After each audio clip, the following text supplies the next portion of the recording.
Hello, and welcome to Marathon Swim Stories, where we connect with marathon swimmers around the world to find out how they got started, what makes them tick, and why they keep going. It's where we explore the human side of the superhuman feats of endurance swimmers, the connections that we have with each other, our support crew, and the waters we cross. If you've ever stood at the edge of a body of water and wondered what it would be like to swim to the other side, you're in good company. I'm Shannon Keegan, marathon swimmer, water relationship coach, and founder of Intrepid Water, where I virtually teach swimming freedom. Freedom to get started, shed the confines of the pool, or your preconceived notions of what's possible. Find out more at intrepidwater.com. What's one of the most important parts of marathon swim training? If you ask me, first and foremost is swimming technique. Personally, I don't want an injury to keep me from making it to the starting line of my event, and I want to swim for the rest of my life, so I prioritize technique over everything else. But there's another really important part of marathon swim training, and that's the confidence-building swims, where you prove to yourself that you can keep going and going and going, even when you thought that you couldn't. Stefan Ranke and I have been running in these marathon swim circles for quite a while, and a few years ago, we happened to run into each other at one of these types of events. In 2018, Sarah Thomas and her friend Carl Kingery put on the inaugural Cliff Backyard Ultra, a special type of endurance event that we'll talk about in this episode, and the Summer Solstice Swim, put on annually by the Ala Moana Beach Swim Club, was modeled after the Cliff Backyard Ultra. I hope that you enjoy my conversation today with Stefan Ranke in this deep dive on the Summer Solstice Swim on the island of Oahu in Hawaii. I highly recommend if you're able to make the trip out. It's worth it. Enjoy. I am here today with Stefan Ranke, who we just saw each other in SCAR. Did I just butcher your last name? Is it Ranke? It's Ranke is close enough for me. Okay. Better than Kent did. We won't have you relive that tragic moment. But so if you haven't already, be sure and listen back to Stefan's marathon swim story. But today we really wanted to highlight the Ala Moana Beach Club Summer Solstice Swim. So tell us, Stefan. I'm happy, and thanks for having me back. And I'm sorry, my swim partner, Ryan, couldn't make it this morning. He is the leader of our Ala Moana Beach Swim Club. We call him the chef from his Olympic experience. He couldn't be here this morning, but I'm going to take it. I'm going to try and fill in for him. He is actually not the originator of the Summer Solstice Swim. It really originated with Hudson Slay, another member of the Ala Moana Beach Swim Club, who, after I was talking about the Cliff Ultra, which was Sarah Thomas's race. We saw there too, yeah. Well, and I was planning to do that. And we thought we should do something in Hawaii in preparation for that, just for fun, because the Cliff Ultra is really fun and it sounded fun. And so we picked the Solstice and we said, let's swim every hour on the hour of full sunlight. So we started at 6 a.m. for the first swim. The last swim was at 6 p.m. And the goal that year was to swim a 2K, a 1,500, or a 1K. We had about 5 or 6 people show up and we did it. And it was fun because other people showed up at the beach to watch us do it, friends of ours. So we said, this is a good party. We should do this again. So we did it a second year. And now I think we're on the 5th or 6th year now. I'm not 100% sure. And it is a party. It's a group of swimmers getting together to swim. And it's the core group of the Ala Moana Beach Swim Club puts it on, but it really is put on by the people that show up. Yeah. And when I talked to you, gosh, when was that? Was it 2021? I think it was 2021 because it wasn't last year. And I talked to you during your marathon swim tour. You told me about it. I was like, oh my gosh, I need to go swim a bunch. I'm going to go to Hawaii. And I talked to my husband and we went out. We made it happen. And what was cool about it is you told me that, some triathletes come, like some people don't maybe run every hour on the hour. Some people, and so my husband felt like liberated because he's not a swimmer. He felt like he just liked the idea of doing something every hour on the hour for 12 hours. So it was really neat to be in, I think for him, and it's definitely neat for me to be in a supported environment where your people are just encouraged to do it.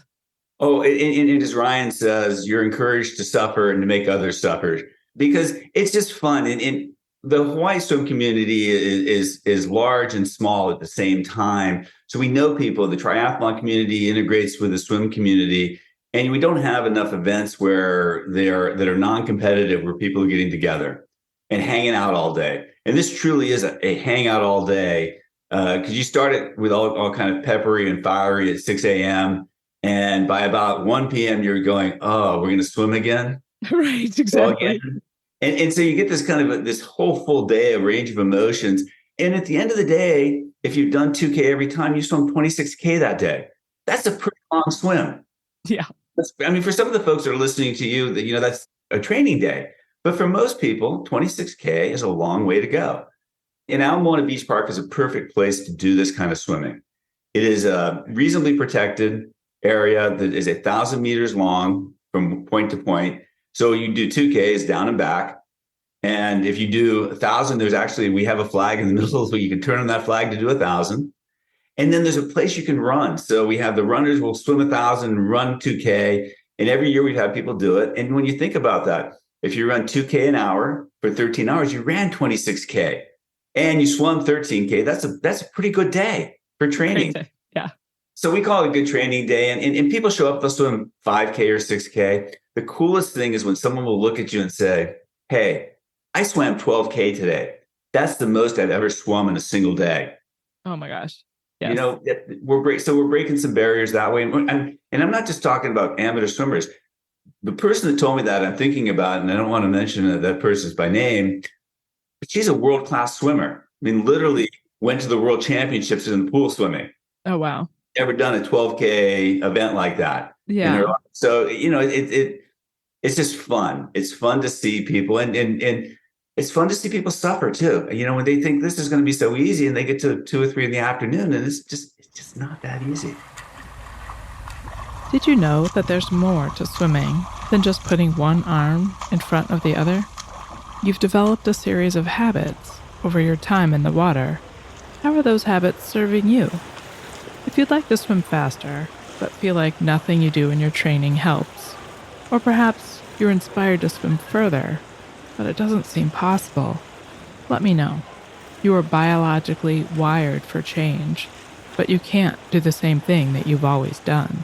It's time for something different. I've created a 6-week program to rewire your brain to swim freestyle efficiently, suitable for any level of swimmer. Check out intrepidwater.com to find out more about my Introduction to Freestyle Fundamentals, self-paced, and group coaching programs, or email me for details. Shannon@intrepidwater.com. Just highlighting what you were just saying, like as a coach, I love the idea of putting on an event someday. I've not been able to do it yet.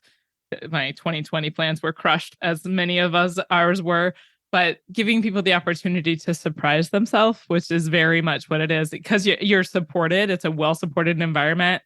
And that little, to get over that little edge of like, I'm not sure if I could do one more, and everyone gets up and you're like, oh, okay, fine. I'll just get up one more time. And you just give yourself, it's like swimming feed to feed. But if you're not a marathon swimmer and you haven't done that before, you get the opportunity to do it in this very supported way where you're encouraged because everyone's getting up and doing it. And that's a beautiful, beautiful thing. Because I think it opens up doors for people, which I think is really cool. I think it does. And we can't emphasize enough, though. We have no rules. We have no insurance. We have no permits. This is a party. There are no T-shirts. There's no entry fee. We only ask that people be polite. And I think that's a mantra I give to swimmers all the time in any event. But you're looking for other beachgoers. You're looking for other swimmers. You're not just going, as fast and as hard as you can, but you're paying attention to your surroundings. And we ask that everybody keep the buoys on their right. And only that's because that's the direction Ryan likes to take buoys. There's no reason for it other than him. And I've argued with him at length about it. And we're keeping buoys on the right because, well, he's the chef of the Alamana Beach Swim Club. And I'm just one of the hapless followers. And anybody's invited. I know that we already have at least 3 or 4 people from the mainland coming out to join us that day. And it's a perfect training day. Particularly if you plan on being in Hawaii for a channel. We've had people that are planning the Molokai channel come over and swim with us as part of the training, partially so they get used to the water temperature, and partially it is warm, but it's also just a long day in the sun. And you're going to get that potentially if you do the Molokai channel or any of the other Maui County channels or any other of the channels that we have out here in Hawaii. And you can plan your trip, do our swim, take a few days off, and then go do a channel. Yeah, I love that. I remember that too, now that you mentioned about that. I mean, just the respectful thing. I teach this kids swim team, and we're always talking about respecting each other because we all need to remember this all the time. But I do remember in the afternoon when the beach population got busier and there'd be paddleboarders in your way. So sighting became a much bigger, more important, involved part of it. So yeah, it's not a set course and a cleared course, but I think again, that's great training because you never know what's going to happen or what's going to pop up in front of you in a swim. So it's nice it's real. I guess that's what I love about it. At the end of the day, is it's real. It's real swimming. It's real good practice for whatever happens to you along a big swim. It truly is good practice. And the other thing is that if you do 4 and then you say, I'm tired, I'm going to take one off. Well, you can, because you get to decide what you want to do. Mm-hmm. But I will guarantee you that every hour on the hour, there will be a large group of people that are going to be swimming. And some will do 2K. At the beginning, some will do 3K. Yeah. And some will break down and say, I've been doing 2K all day, but I can't do that anymore. I'm going to go down to 1K. That's thumbs up on that. We encourage people to come out and do what they want and to push themselves, find their limits, suffer a little bit. But at the end of the day, we also want them just to have a good time and enjoy the community, that swim community. So that's why it's just a party, like I said. Yeah, absolutely. Self-supported party. Everybody brings their own drinks, brings their own tents, brings their own chairs. And if you're coming from the mainland to do it, go to Costco, buy a tent, buy some chairs, buy a cooler, and you can leave them behind because somebody will use them, I promise you. Yeah, we flew in and we didn't stop at Costco, but people were very kind to share their shade and stuff with us. I do remember having to reset my own expectations when I went because I thought I was going to do 3K every hour because I wanted to hit some miles goal. And it took a couple times of being a little bit slow and getting out and seeing the swimmers getting ready to get in again. And I finally clicked over and I was like, oh yeah, that's right. I'm here to meet people and enjoy people. So I bumped it down from 3K to 2K. And then I had time to reapply sunscreen, hydrate, talk to people. And that's when I think the real magic happened, when it really wasn't just about me and meeting some mileage goal. I was able to reset that expectation in myself and felt comfortable and supported in doing that. So it's a very awesome event. We were glad you came out, and you are a perfect example of the kind of people we want to come out. People that want to challenge themselves, get in a new environment, see a new swim community, but also meet new people and have fun. And so I will guarantee anybody that comes out will get to meet new people. Yep, absolutely. I guarantee nothing beyond that. Right? Yeah. Oh, awesome. Anything else you want to add, Stefan? Nothing. It's on June 17th. If you look on yes. Facebook, there's a post that Ryan wrote because he's a better writer than I am, and it explains what's going on. And you should feel free to reach out to Ryan or to me or any other hosts of the event from the Ala Moana Beach Swim Club. Be happy to share with you and give you some guidance. And Waikiki is right there; it's right by us. The Ala Moana Beach Hotel is literally across the street, and so it's really easy to get to. If you're military, the Halikoa is within a couple kilometers of where we do our events. So please put it on your calendar. If not this year, the year after that. We try and do it as close to the solstice as we can. We work around the jellyfish window, which anybody that's coming to Hawaii, just making this public service plug, anybody that's coming to Hawaii to do a channel, please look at the Waikiki Swim Club website where they list the jellyfish window, and don't plan your trip for the jellyfish window. Oh my gosh, yeah. Just think about that when you just do that kind of due diligence. So we work around that. We also work around the local swim races because during the summer, we have a whole series of open water swim races. And by the way, if you have a whole week to spend, you could do an open water race on the North Shore of Oahu, which I think is the very best place to swim in the entire world, personally. And then you could do our summer solstice swim too, and make a full event out of it. So I appreciate your having the time to chat with you. See you again. It was great to see you at SCAR. I had a great time this year, notwithstanding my failures. And I'm looking forward to SCAR next year if Kim will let me in. Oh man, that's awesome. You're such a trooper. The whole time I was there, I was like, I don't know how people come every year. Stefan's amazing. Like, how does he do this? And then when it was over, I was like, what if I went back next year? Of course, that's how it goes. Like, what could I do if I actually trained? I don't know. All those things to think about. Exactly. Awesome. Well, have a great time this year. Sorry I can't come. And we'll see each other on the swim circuit, I bet. I am looking forward to it. Take care. All right. Thanks.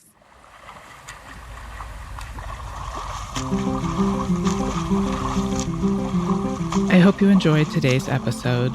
If you were inspired by even just a moment of this story, please share it with a friend. You never know what might push someone out of their comfort zone so that they can find out what they're capable of. And please leave a review with your podcast provider. It truly helps others discover the raw and honest stories of these amazing endurance swimmers. Thanks for listening.